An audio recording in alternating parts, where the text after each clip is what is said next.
dan Ibu, apa kabarnya semuanya? Puji Tuhan. Semoga Bapak-Bapak dan Ibu semuanya dalam keadaan sehat. Sebelum kita mendengarkan firman Tuhan, marilah kita berdoa.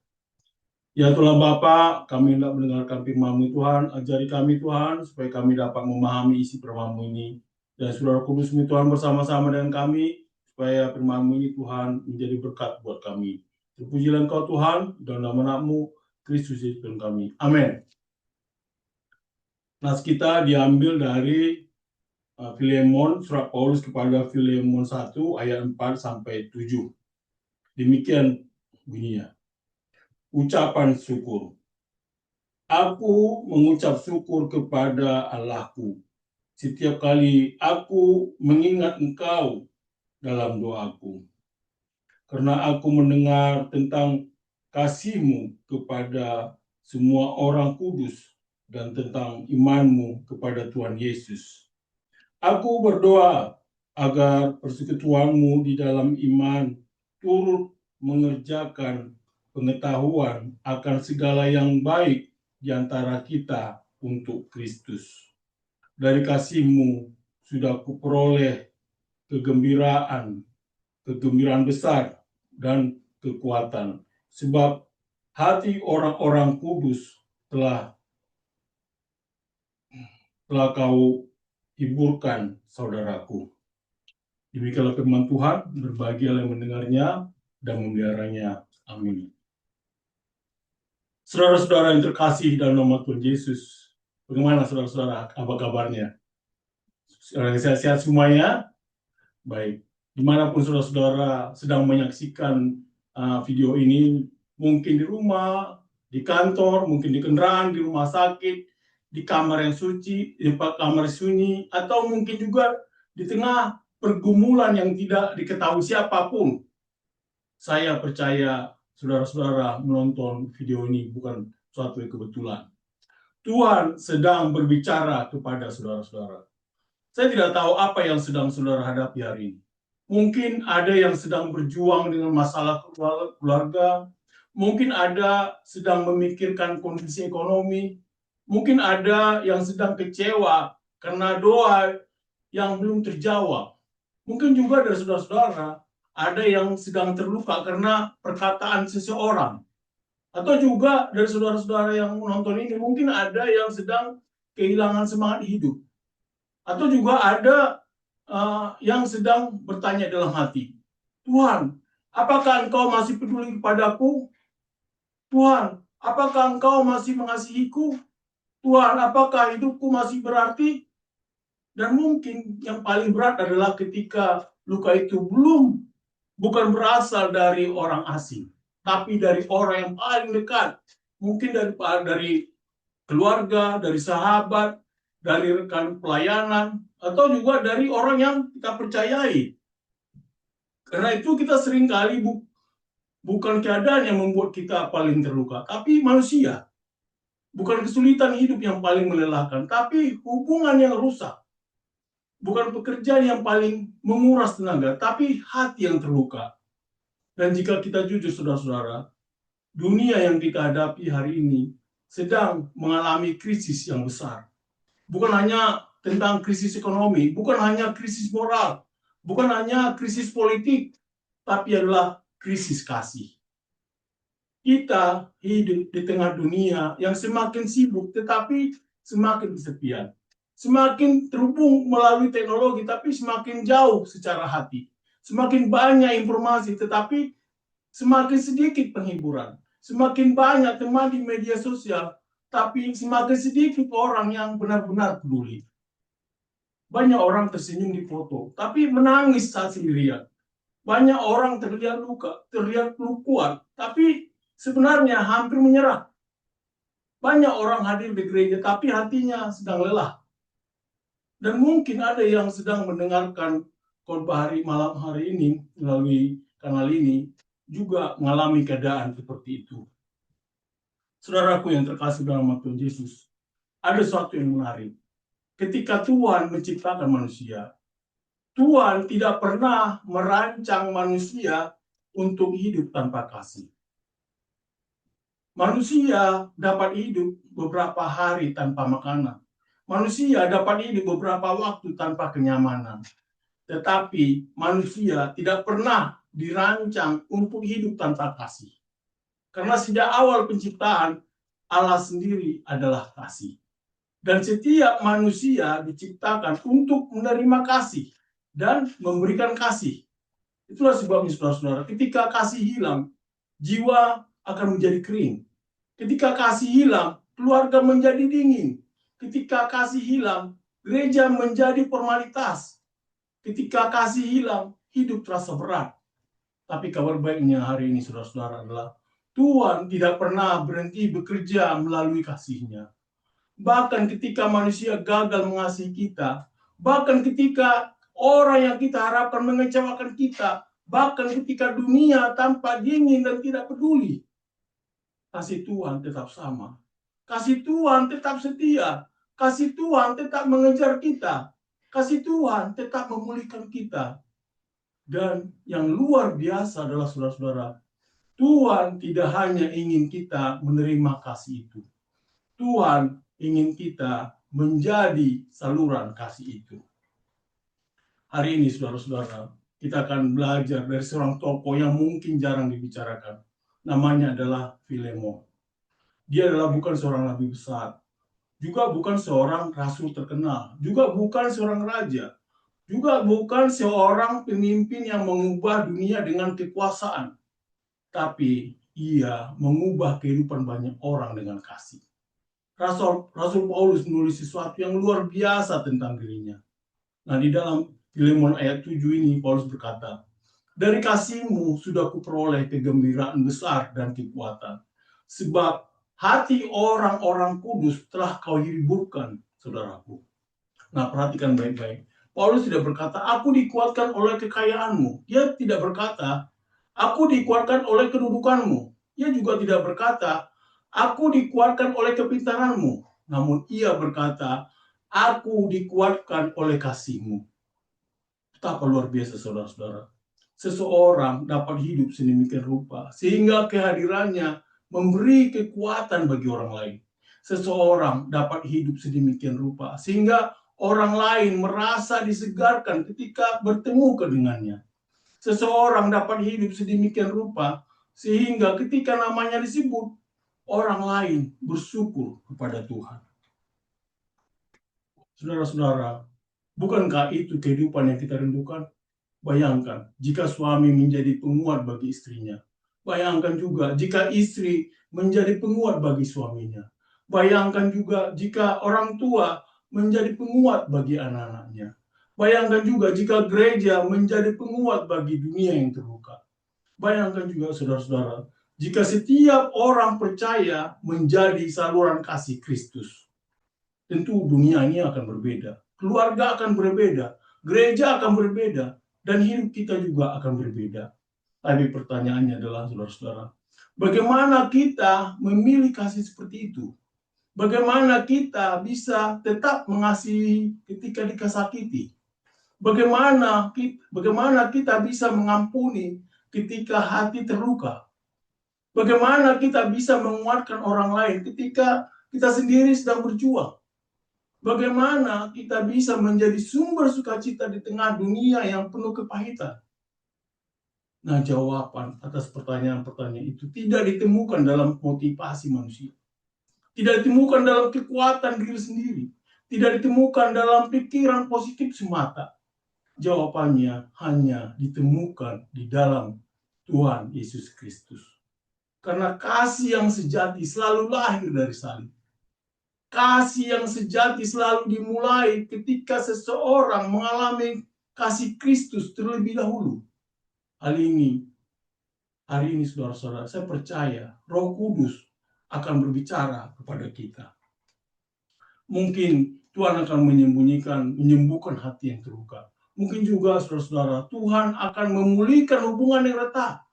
Mungkin juga Tuhan akan mengubahkan cara pandang kita terhadap seseorang. Mungkin juga Tuhan akan memanggil kita untuk mengampuni. Mungkin juga Tuhan akan membawa kita kembali kepada kasih mula-mula kepadanya. Karena itu saudara-saudara, jangan hanya mendengarkan khotbah ini dengan telinga, dengarkanlah dengan hati. Jangan hanya mencari pengetahuan, carilah perjumpaan dengan Tuhan. Jangan hanya mendengar firman, biarlah firman itu mengubah hidup saudara.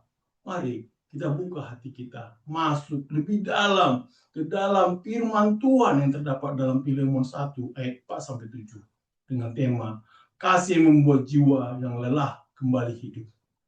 Kiranya Roh Kudus berbicara kepada setiap kita, saudara-saudara. Katakan amin. Amin, saudara-saudara. Nah, saudara-saudara yang terkasih dalam Tuhan Yesus, saya coba kita berapa poin yang kita bisa lihat dari Filemon ini, yang ada 10. Nah, yang pertama adalah kasih yang benar selalu dimulai dari Tuhan. Kasih yang benar selalu dimulai dari Tuhan. Nah, saudara-saudara yang terkasih. Nah, ketika kita berbicara tentang kasih, dunia sering memahaminya sebagai perasaan. Kalau saya merasa senang, saya mengasihi. Kalau saya merasa cocok, saya mengasihi. Kalau orang itu baik kepada saya mengasihi. Tapi kasih yang diajarkan Tuhan jauh lebih dalam daripada perasaan. Kasih Kristen bukan sekedar emosi. Kasih Kristen bukan sekedar keramahan. Kasih Kristen bukan sekedar kata-kata manis. Kasih Kristen adalah tindakan yang lahir dari hati yang telah disentuh oleh Tuhan Yesus. Itulah sebabnya saudara-saudara, Paulus memulai dengan doa dan ucapan syukur, yaitu di Filemon 1 ayat 4 ini dikatakan,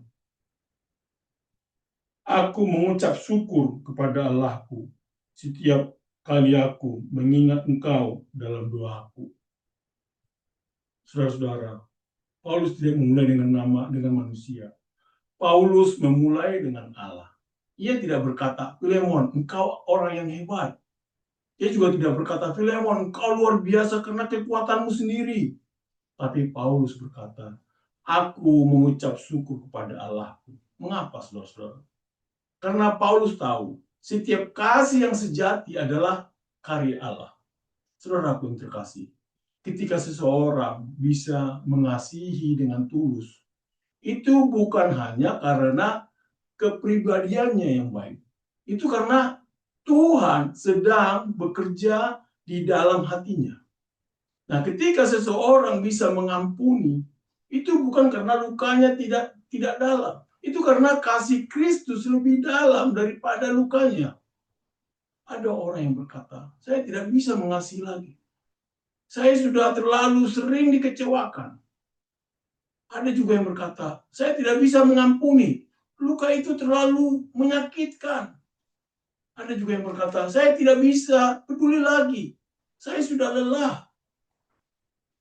Saya mengerti saudara-saudara, manusia memang terbatas. Kasih manusia bisa habis. Kesabaran manusia bisa kering.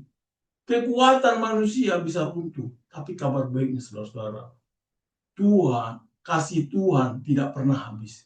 Ketika kasih kita lemah, datanglah kepada sumber kasih. Ketika hati kita kering, datanglah kepada mata air kehidupan. Ketika kita sulit mengampuni, datanglah kepada salib Kristus. Ketika kita merasa tidak sanggup mengasihi lagi, izinkan Yesus memenuhi hati kita kembali. Karena kasih yang menggembirakan dan menguatkan tidak dimulai dari tekad manusia. Kasih itu dimulai dari perjumpaan dengan Allah. Yang kedua, saudara-saudara, kasih yang menggembirakan lahir dari doa. Nah, di sini Paulus berkata, setiap kali aku mengingat engkau dalam doaku, tetap di ayat 4. Setiap kali aku mengingat engkau dalam doaku. Nah, ini saudara-saudara sangat indah. Filemon hadir dalam doa Paulus. Bukan hanya dalam pikirannya, bukan hanya dalam pembicaraannya, tapi dalam doanya. Saudara-saudaraku, salah satu tanda kasih yang dewasa adalah ketika kita membawa orang lain kepada Tuhan dalam doa. Kita hidup di zaman ketika orang cepat berkomentar, tapi lambat mendoakan. Cepat menilai, tapi lambat memahami. Cepat membagikan kesalahan orang, tetapi lambat membawa orang itu kepada Tuhan. Cepat berkata, dia memang begitu. Tapi lambat berkata, Tuhan, tolong pulihkan dia. Padahal orang yang kita bicarakan mungkin sedang berjuang. Orang yang kita nilai mungkin sedang terluka. Orang yang kita hakimi mungkin sedang menunggu seseorang mendoakannya. Doa mengubah cara kita melihat orang lain. Ketika kita mendoakan seseorang, Tuhan melembutkan hati kita. Ketika kita mendoakan orang yang melukai kita, Tuhan mulai menyembuhkan luka kita. Ketika kita mendoakan keluarga kita, Tuhan memberi hikmat untuk mengasihi mereka. Ketika kita mendoakan gereja kita, Tuhan mengubah keluhan menjadi kepedulian. Saudara yang terkasih, jangan hanya mengeluh tentang pasanganmu, doakan dia. Jangan hanya mengkritik anakmu, doakan dia. Jangan hanya kecewa kepada orang tuamu, doakan mereka. Jangan hanya membicarakan gerejamu, doakan gerejamu. Jangan hanya marah kepada orang yang menyakitimu, bawa dia kepada Tuhan. Doa tidak selalu langsung mengubah keadaan, tapi doa selalu mulai mengubah hati kita.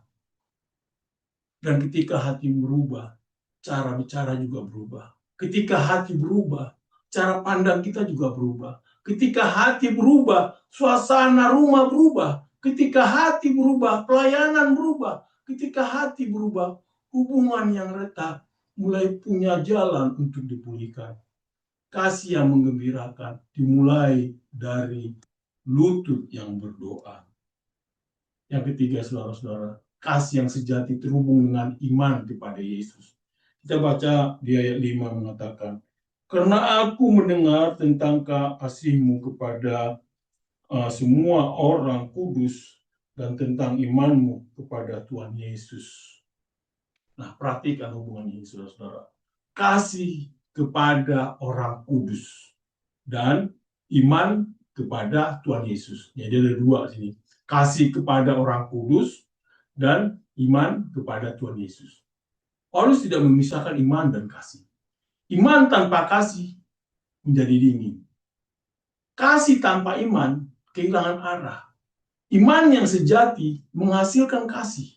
Kasih yang sejati bersumber dari iman.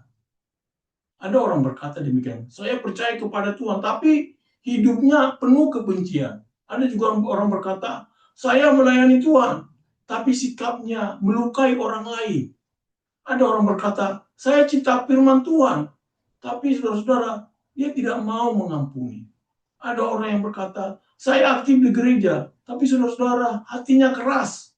Saudara-saudaraku, firman Tuhan hari ini mengingatkan kita, iman kita kepada Yesus harus terlihat dalam cara kita memperlakukan sesama. Iman bukan hanya apa yang kita katakan pada hari Minggu. Iman adalah bagaimana kita berbicara kepada keluarga pada hari Senin. Iman adalah bagaimana kita merespons orang yang mengecewakan kita. Iman adalah bagaimana kita memperlakukan orang yang lemah. Iman adalah bagaimana kita mengampuni orang yang bersalah. Iman adalah bagaimana kita membawa kasih Kristus ke dalam kehidupan nyata. Saudara-saudara, kita selamatkan bukan karena kasih kita sempurna. Kita diselamatkan karena kasih Kristus sempurna. Tapi setelah kita diselamatkan, kasih Kristus mulai membentuk kita. Dulu kita mulai membalas, sekarang kita belajar mengampuni. Dulu kita mudah menyimpan dendam, sekarang kita belajar melepaskan.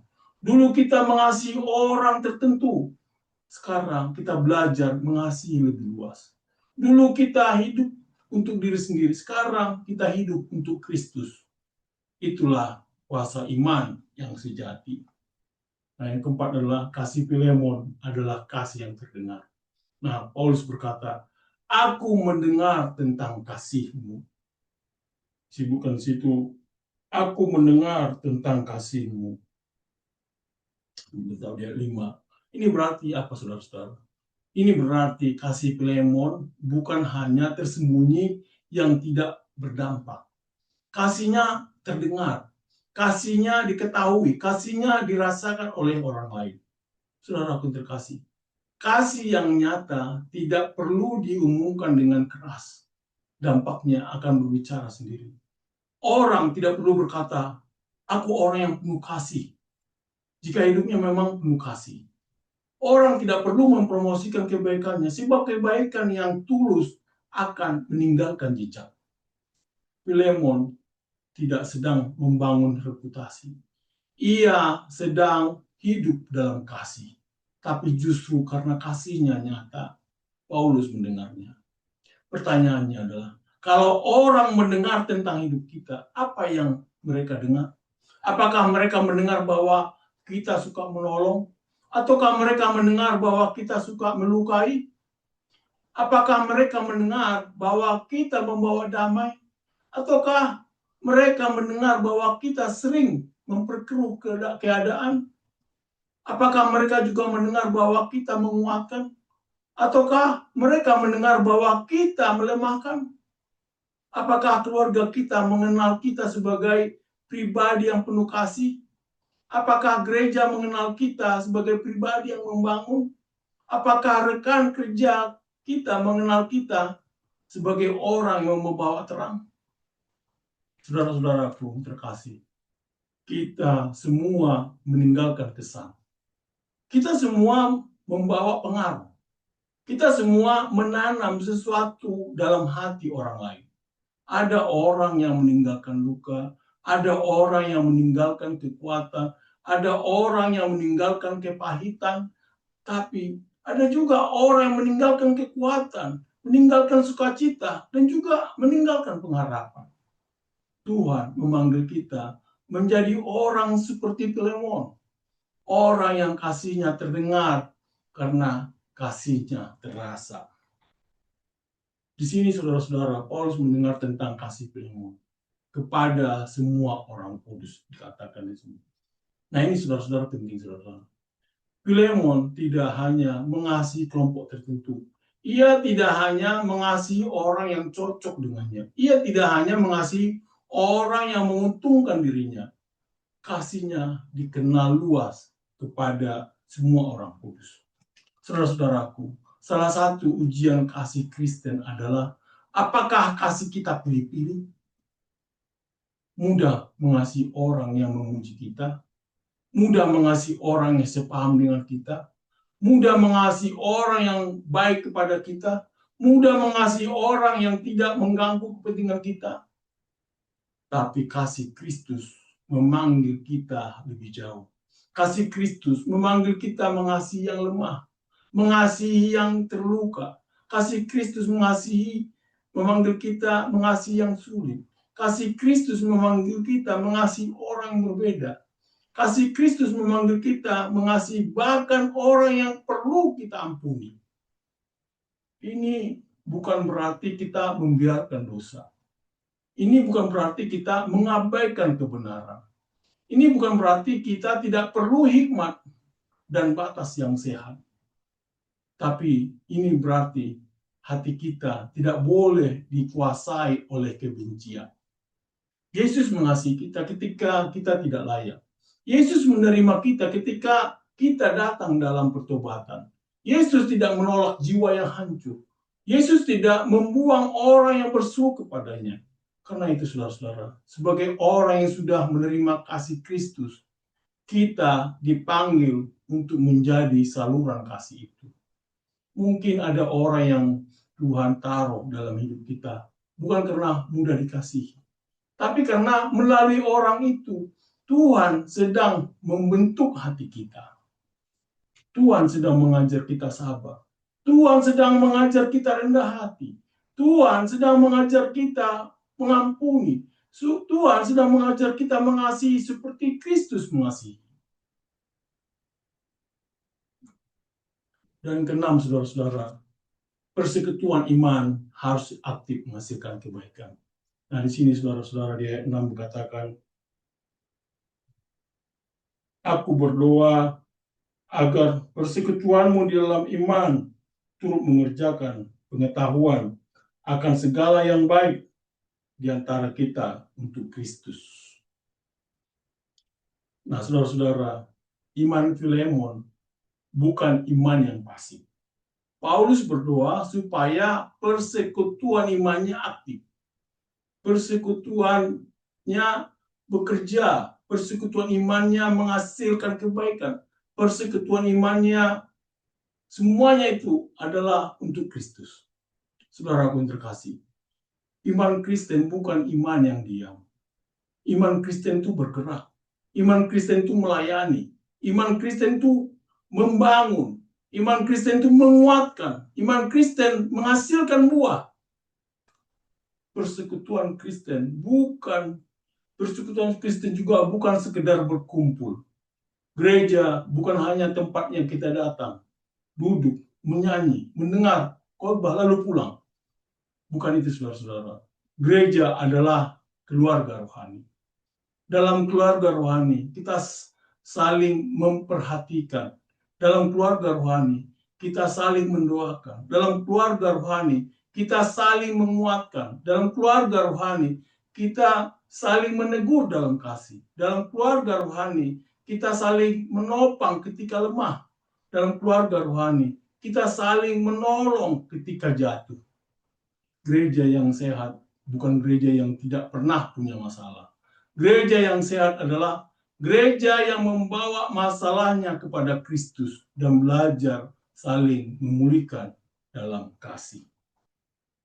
Saudara-saudara, keluarga yang sehat bukan keluarga yang tidak pernah berbeda pendapat. Keluarga yang sehat adalah keluarga yang tetap memilih kasih, tetap memilih doa, tetap memilih pengampunan, dan tetap memilih kesetiaan di tengah perbedaan. Pelayanan yang sehat bukan pelayanan yang semua orangnya sempurna. Pelayanan yang sehat adalah pelayanan yang dipenuhi orang-orang yang sadar bahwa mereka membutuhkan anugerah. Mereka membutuhkan juga bisa membagikan anugerah itu kepada sesama. Saudara-saudara terkasih, persekutuan iman harus menghasilkan kebaikan. Bukan hanya banyak acara, bukan hanya banyak jadwal, bukan hanya banyak kegiatan, tapi banyak hati yang dikuatkan, banyak jiwa yang dipulihkan, banyak orang yang kembali kepada Tuhan, banyak keluarga yang disegarkan, banyak orang yang melihat Kristus. Yang ketujuh, saudara-saudara, kasih yang sejati memberi kegembiraan besar. Nah, di sini Paulus berkata, dari kasihmu sudah kuperoleh kegembiraan besar. Dari kasihmu sudah kuperoleh kegembiraan besar. Bayangkan saudara-saudara, Paulus, ia seorang rasul. Ia mengalami penderitaan, ia mengalami penolakan, ia mengalami penganiayaan, bahkan di penjara, saudara-saudara. Tapi di tengah semua itu, ketika ia mendengar tentang kasih Filemon, hatinya bersukacita. Saudara-saudara terkasih, kasih yang sejati datang membawa kegembiraan bagi orang lain. Bahkan ketika mereka sedang berada dalam masa sulit. Kadang satu pesan singkat bisa menguatkan seseorang. Kadang satu doa bisa membuat seseorang tidak menyerah. Kadang satu kunjungan bisa membuat orang merasa tidak sendirian. Kadang satu kalimat, saya mendoakanmu, bisa menjadi kekuatan besar. Kadang satu tindakan kasih bisa membuat seseorang percaya bahwa Tuhan belum melupakannya.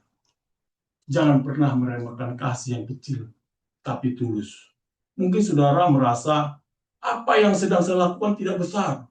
Tapi bagi orang yang sedang terluka, perhatian kecil bisa menjadi tanda kasih Tuhan. Bagi orang yang hampir menyerah, kata penguatan bisa menjadi jalan untuk bangkit.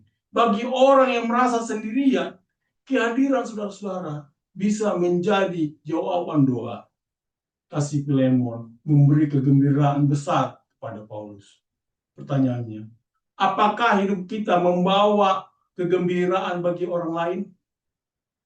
Bukan kegembiraan yang dangkal, bukan sekedar hiburan sementara, tapi sukacita rohani karena orang melihat kasih Kristus melalui kita. Dunia ini sudah penuh kabar buruk. Jadilah pembawa kabar baik. Dunia ini sudah penuh kritik. Jadilah pembawa penguatan. Dunia ini sudah penuh luka. Jadilah saluran pemulihan. Dunia ini sudah penuh kegelapan. Jadilah terang Kristus. Yang ke-8 adalah kasih yang sejati memberi kekuatan. Nah, Paulus tidak hanya berkata ia memperoleh kegembiraan. Ia juga berkata ia memperoleh kekuatan. Ini sangat penting, saudara-saudara. Ada kasih yang membuat orang merasa senang sebentar, tapi tidak menguatkan. Tapi kasih Kristus menguatkan kita. Kasih yang menguatkan adalah kasih yang membuat orang berkata, saya tidak sendirian lagi. Tuhan masih bekerja. Saya masih bisa bangkit. Saya masih punya harapan. Saya masih dikasihi. Saya masih bisa kembali kepada Tuhan. Saudara-saudara terkasih, banyak orang di sekitar kita sedang lemah. Mereka mungkin tidak mengatakannya. Mereka mungkin tetap tersenyum. Mereka mungkin tetap bekerja, tapi tetap juga melayani, tetap juga beribadah. Tapi dalam hatinya, saudara-saudara, mereka letih. Ada yang lemah karena beban ekonomi. Ada yang lemah karena konflik rumah tangga. Ada yang lemah karena penyakit. Ada yang lemah karena rasa bersalah. Ada yang lemah karena kesepian. Ada yang lemah karena merasa tidak berguna. Tuhan ingin memakai kita menjadi alat penguatan. Di sini saudara-saudara, bukan berarti kita harus punya semua jawaban. Bukan berarti kita harus menyelesaikan semua masalah orang. Kadang yang dibutuhkan adalah hati yang mau hadir, telinga yang mau mendengar, mulut yang mau memberkati, tangan yang mau menolong, doa yang dinaikkan dengan tulus. Jangan tunggu menjadi sempurna baru menguatkan orang lain. Jangan tunggu semua masalahmu selesai baru menjadi kuat. Kadang Tuhan memakai orang yang juga pernah terluka untuk menyembuhkan yang terluka. Kadang Tuhan memakai orang yang pernah jatuh untuk menolong yang jatuh bangkit. Kadang Tuhan memakai orang yang pernah menangis untuk menghibur orang yang menangis. Di tangan Tuhan, luka yang diserahkan dapat menjadi pelayanan. Air mata yang diserahkan dapat menjadi kesaksian. Masa lalu yang ditebus dapat menjadi alat penguatan. Yang ke-9, saudara-saudara, kasih yang sejati menyegarkan hati orang-orang kudus. Nah, di sini saudara-saudara Paulus berkata, sebab hati orang-orang kudus telah kau hiburkan, saudaraku. Sebab hati orang-orang kudus telah kau hiburkan, saudaraku, yaitu di ayat 7b. Nah, kata ini sangat menyentuh, saudara-saudara. Kasih Filemon menyegarkan hati orang-orang kudus. Saudara-saudaraku, hati manusia bisa letih. Bahkan hati orang percaya pun bisa letih. Paulus berbicara tentang orang-orang kudus. Itulah orang-orang percaya. Ini berarti orang yang beriman pun tetap membutuhkan penguburan. Jangan berpikir karena seseorang rajin ibadah, ia tidak pernah lelah. Jangan pernah berpikir karena seseorang melayani, ia tidak pernah terluka. Jangan pernah berpikir karena seseorang sering tersenyum, ia tidak pernah menangis. Jangan berpikir karena seseorang kuat di depan umum, ia tidak membutuhkan dukungan. Orang-orang kudus pun membutuhkan penghiburan. Pelayan Tuhan membutuhkan penguatan. Orang tua membutuhkan dukungan. Anak muda membutuhkan arahan. Jemaat membutuhkan kasih. Gembala membutuhkan doa. Kasih Filemon menyegarkan hati. Betapa indahnya ini, saudara-saudara, jika gereja menjadi tempat seperti itu. Tempat hati yang lelah disegarkan. Tempat orang yang jatuh dituntun kembali. Tempat orang berdosa mendengar panggilan pertobatan, bukan penghinaan. Tempat orang yang terluka menemukan doa, bukan gosip. Tempat orang yang lemah menemukan saudara, bukan penghakiman. Saudara-saudara terkasih dalam nama Tuhan Yesus, gereja bukan tempat orang sempurna berkumpul untuk memamerkan kesalehan. Gereja adalah keluarga orang-orang yang ditebus oleh darah Kristus, yang bersama-sama belajar hidup dalam kasih dan kebenaran. Rumah kita juga harus menjadi tempat penyegaran. Jangan sampai rumah menjadi tempat paling melelahkan. Jangan sampai orang di luar melihat kita ramah, tapi keluarga kita merasakan kekerasan. Jangan sampai kita baik kepada orang lain, tapi kasar kepada orang terdekat. Mulailah dari rumah. Mulailah dari kata-kata. Mulailah dari sikap. Mulailah dari doa. Mulailah dari permintaan maaf. Mulailah dari pengampunan. Kasih yang besar sering dimulai dari langkah kecil yang tulus. Yang 10, kasih Filemon mengarahkan kita kepada kasih Kristus. Saudara-saudara yang terkasih dalam nama Tuhan Yesus, jangan berhenti mengagumi Filemon. Filemon hanyalah cermin kecil. Kasih Filemon menunjukkan kepada kasih yang lebih besar, yaitu adalah kasih Tuhan Yesus Kristus. Filemon menyegarkan hati orang-orang kudus, tapi Kristus menyegarkan jiwa yang mati dalam dosa. Filemon memberi kegembiraan kepada Paulus, tapi Kristus memberi sukacita keselamatan kepada dunia. Filemon menguatkan orang percaya, tapi Kristus menguatkan orang berdosa untuk bangkit dalam hidup baru. Di salib kita melihat kasih yang sempurna. Yesus tidak mengasihi kita karena kita layak. Yesus tidak mengasihi kita karena kita bersih. Yesus tidak mengasihi kita karena kita sudah benar. Yesus mengasihi kita ketika kita masih berdosa. Ia menanggung dosa kita. Ia memikul hukuman kita. Yesus mati menggantikan kita. Yesus bangkit supaya kita menerima hidup baru. Inilah kabar baik itu, saudara-saudara. Siapapun yang datang kepada Kristus dengan iman dan pertobatan tidak akan ditolak. Saudara-saudara, mungkin saudara-saudara hari ini merasa jauh dari Tuhan. Mungkin juga saudara-saudara merasa gagal. Mungkin juga ada saudara-saudara yang merasa tidak layak. Mungkin juga ada saudara-saudara yang merasa hidup saudara-saudara terlalu rusak untuk dipulihkan. Dengarkan ini baik-baik. Kasih Kristus lebih besar daripada kegagalanmu. Dosamu besar, tapi anugerahnya lebih besar.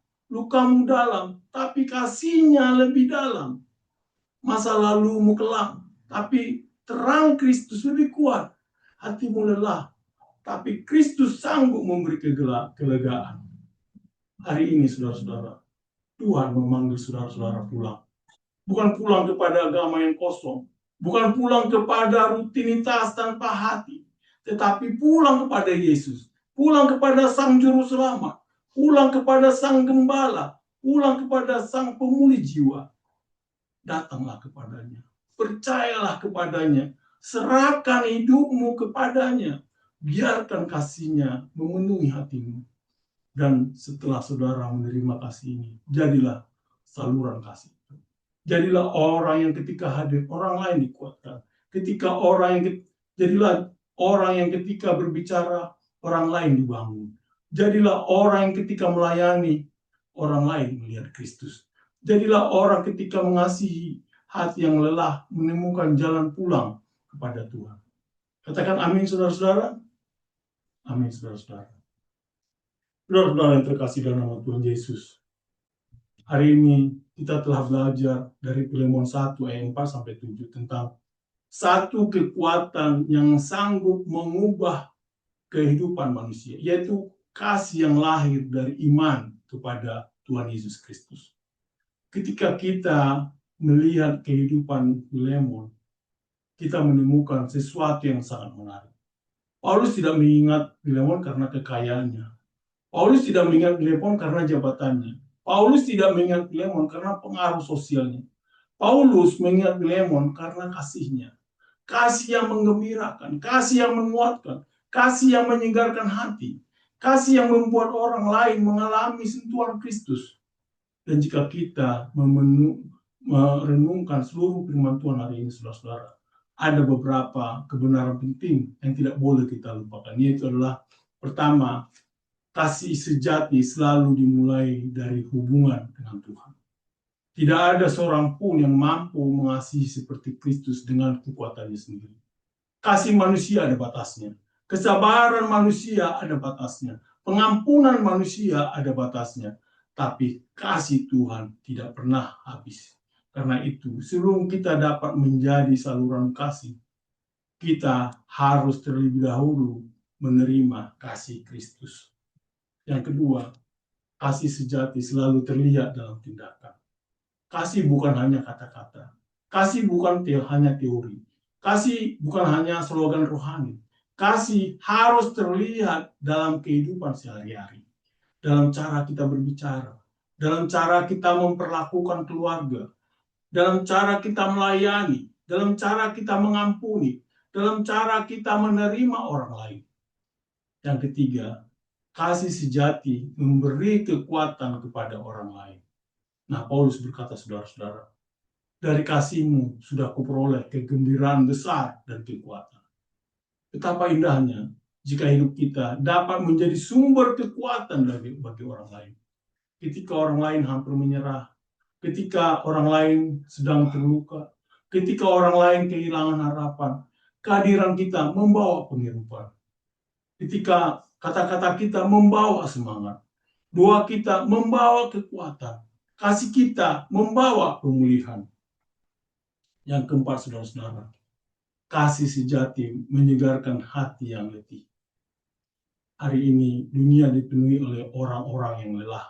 Lelah karena masalah, lelah karena tekanan, lelah karena kegagalan, lelah karena luka batin, lelah karena dosa.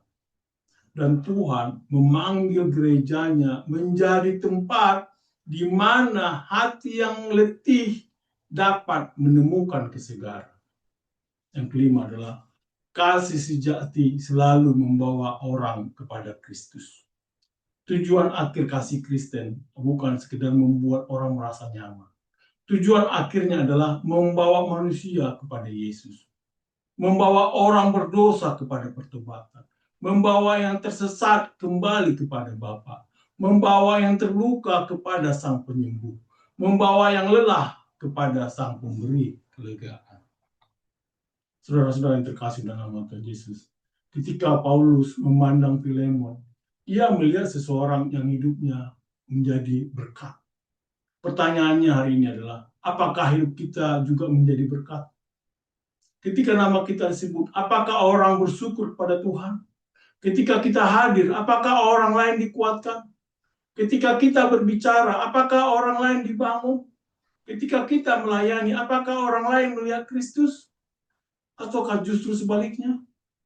Hari ini, Roh Kudus sedang mengajak kita untuk memeriksa hati kita. Apakah kasih Kristus masih hidup di dalam diri kita?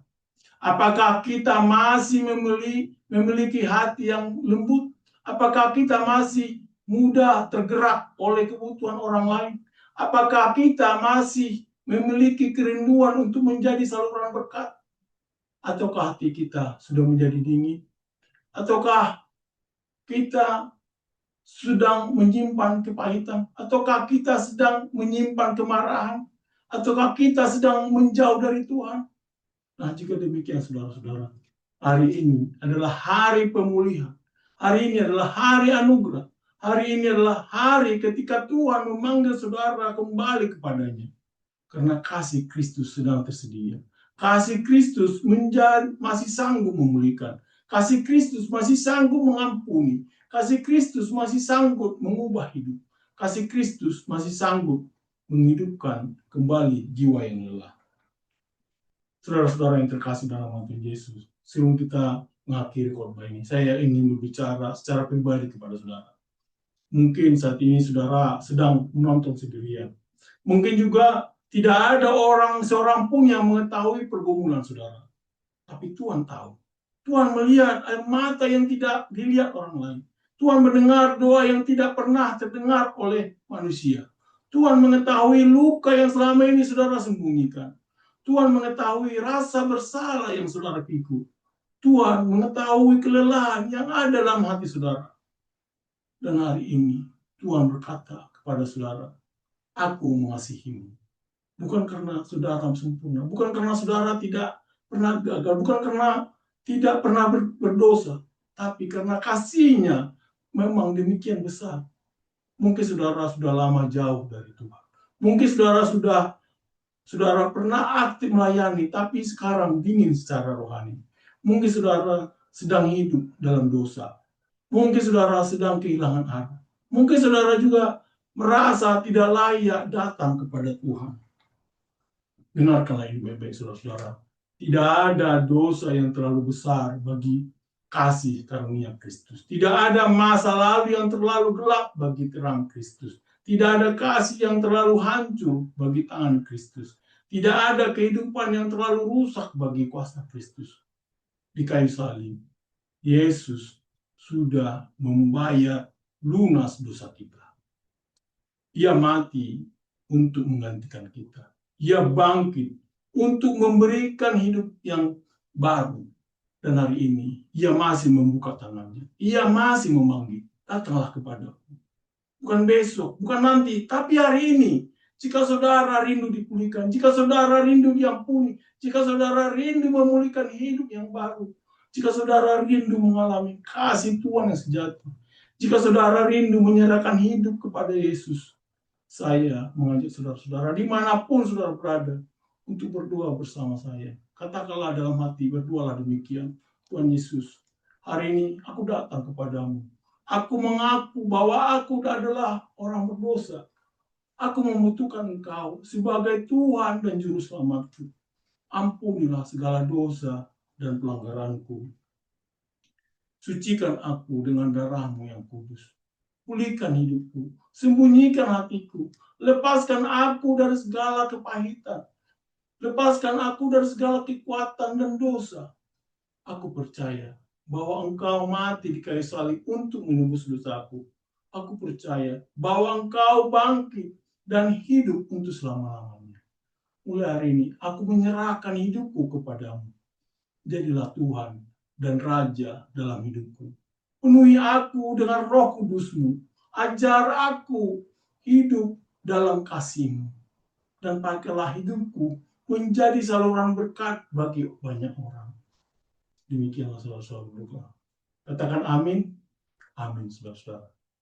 Saudara-saudara yang terkasih dalam Tuhan Yesus. Jika saudara-saudara berdoa dengan sungguh-sungguh, percayalah bahwa Tuhan mendengar doa saudara-saudara. Kasih-Nya tidak pernah gagal. Anugerah-Nya tidak pernah habis.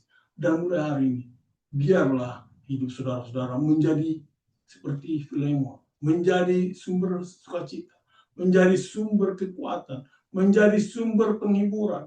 Menjadi saluran kasih Kristus.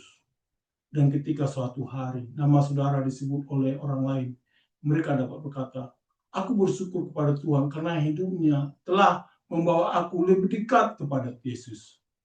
Kiranya kasih Yesus, Tuhan Yesus Kristus, kasih Allah Bapa dan persekutuan Roh Kudus menyertai saudara sekalian sekarang sampai selama-lamanya.